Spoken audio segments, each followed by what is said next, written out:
History matters. Anyone who tells you that history is irrelevant, they're lying to you, or they are deeply deceived. If you're applying for a job, they will check your history. Not only your personal history, but also the history of where you're from.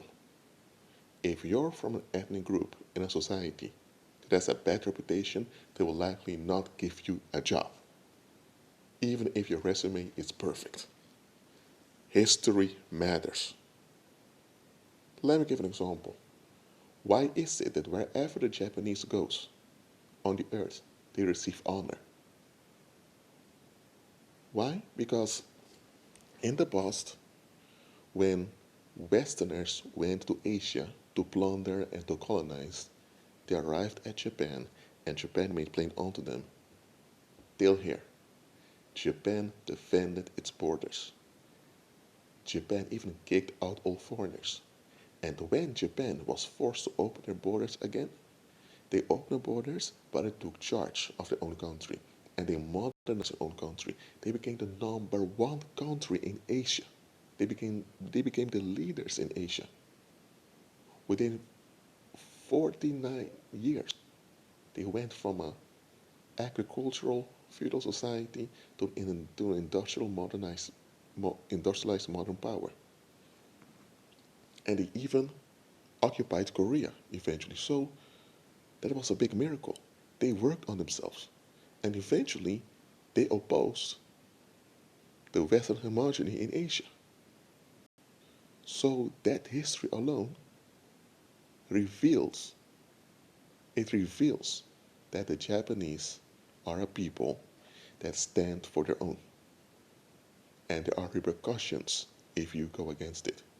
And they became the number one economic country in Asia, so they had economic relevance in the world's economy. So, if you do stupid against the Japanese, collectively people will face economic and financial consequences. And because Japanese people have this archetype of being hardworking people, which is appreciated by the world, you treat someone that's associated with hard work as trash, it will backfire on you. So the Japanese people throughout history, they made sure that they had a good reputation as well as economic relevance. And because of that, wherever the Japanese comes, the Japanese has a basic honor that they get. Someone from Cameroon, for example, that arrives somewhere, they're not treated the same way as the Japanese would. Why? Because they're associated with oppression, with victimization, and with slavery. Why am I telling you all of this? It's because history matters. Let's talk about it on individual level, okay? Because on individual level, the history of your ancestors matter. You don't have to go back all the way to the ancient Israelites or the ancient Egyptians or the ancient Romans or Greeks. You don't have to go back all those thousands of years or all those centuries.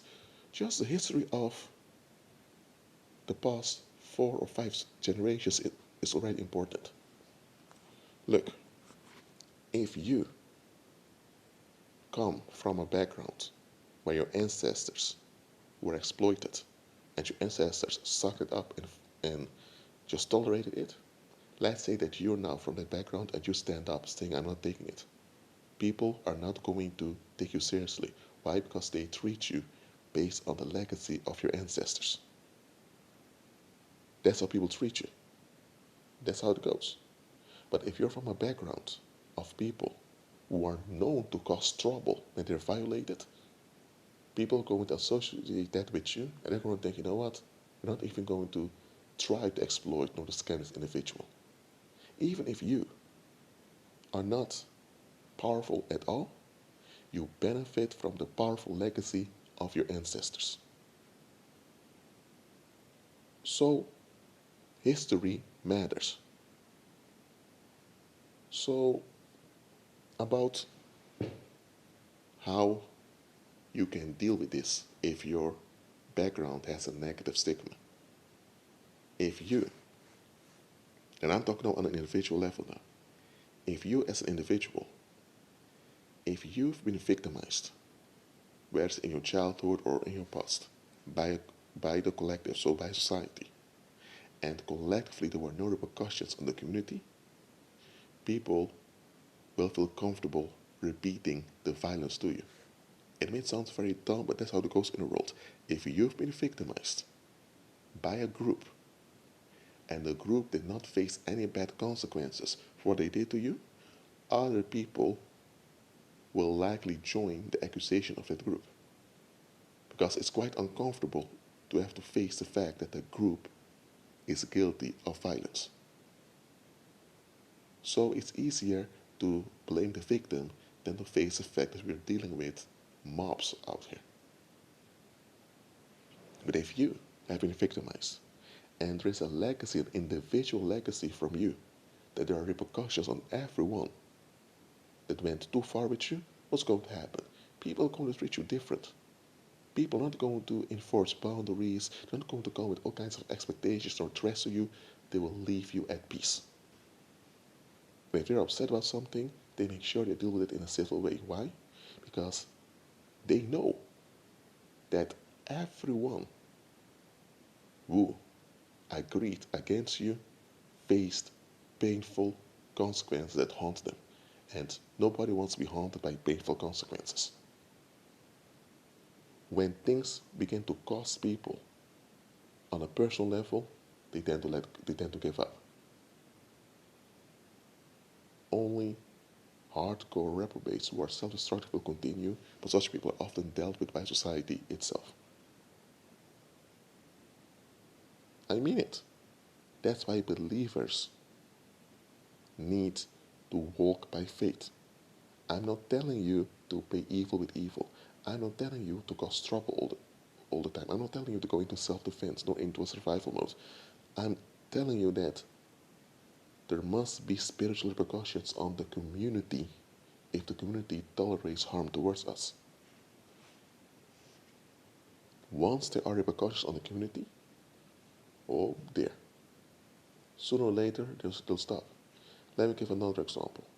Why is it that, for example, I'm going to give an example of the Netherlands now.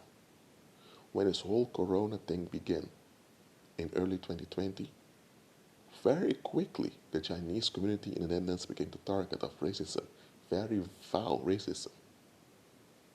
There were even Chinese people that were assaulted over here. Immediately, the Dutch government came with sanctions to punish discrimination and racism against Chinese people. And I was thinking, hold on a minute. There has been racism and discrimination against people of color, against black people for centuries, and nothing was done about it. It still goes on till this day, and black people are told, well, you just need to stop whining, or it's downplayed. Why is it that when it began to happen with the Chinese, that suddenly they decided, no, we need to take actions against it? Let me explain why. Because it's an informal thing, but the Chinese diaspora is known to be guarded by the Chinese criminal world. If you have a Chinese diaspora somewhere, the Chinese criminal world will be there to guard that community. And when the Chinese are targeted by people from the host country, Chinese criminals make sure that there are bad consequences in that country. That's how it used to go in the past. So that's a legacy that the Chinese diaspora has worldwide. That Chinese criminals, who can be quite fierce and determined, they will come after that community that victimizes the Chinese. So, that is why, when the Chinese became the target of racism in the Netherlands, openly, the Dutch government said, we need to stop this. Because the Dutch government knew, if we allow this to happen, and the Chinese criminals decide to take actions, we're in trouble. And here's the thing, the Chinese diaspora in the Netherlands is also economically relevant to the Dutch economy. So they realized, we can't allow this to happen. So history matters. You are treated based on the legacy of your ancestors. And you're also treated based on your individual legacy of how you overcame difficulties that happens to you. So let no one tell you that history is irrelevant. History matters. So keep an agreement with Christ and be at peace.